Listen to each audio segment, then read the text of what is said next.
नमस्कार, आदाब, सलाम, जय भीम, जोहार। मैं सराजुद्दीन अंसारी।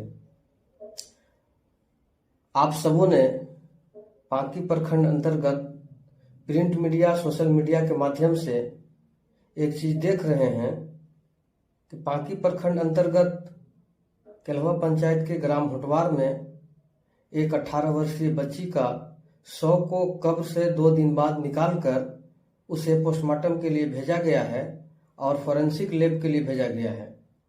तो पुलिस प्रशासन का जो काम है वो तो अपनी मुस्तैदी के साथ कर रही है और समाज में, मुआशरे में एक चर्चा का विषय बना हुआ है। चर्चा का विषय होना भी चाहिए। चर्चा इस बात की होनी चाहिए कि आखिर जब संदिग्ध अवस्था थी, जब शव का संदेहात्मक पूर्ण अवस्था थी, तो मैं उन जिम्मेदार लोगों से सवाल पूछूंगा जितने भी मुतवल्ली हैं, जितने भी सदर सेक्रेटरी हैं, जितने भी अंजुमन का देख रेख करने वाले हैं। मैं सवाल पूछूंगा उन लोगों से जिन लोगों ने गांव में जिम्मेवारी लेते हैं समाज के काम करने का।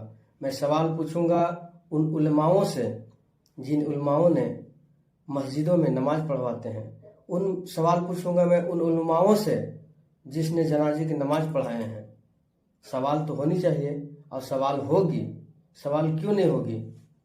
सवाल इसलिए होगी कि यहाँ भारत देश है।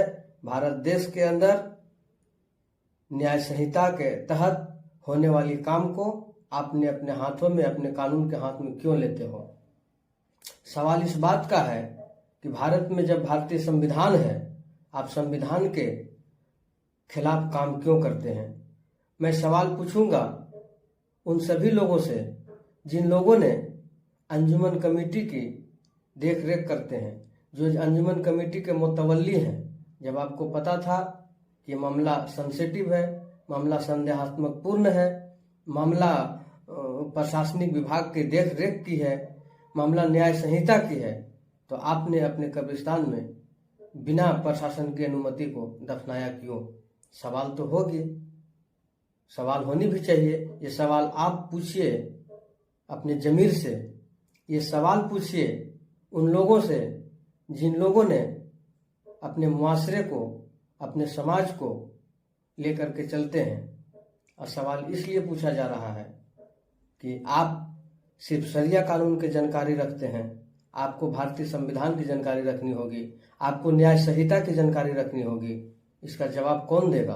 ये सवाल पूछेंगे और सवाल आप भी पूछिए। सवाल तो पूछा जाएगा। मैं इन सवालों के जवाब तलाशने की कोशिश करूंगा और आप सब तक ये बात पहुंचाऊंगा कि ये चूक आखिर होती कैसे है, ये चूक हो क्यों रही है।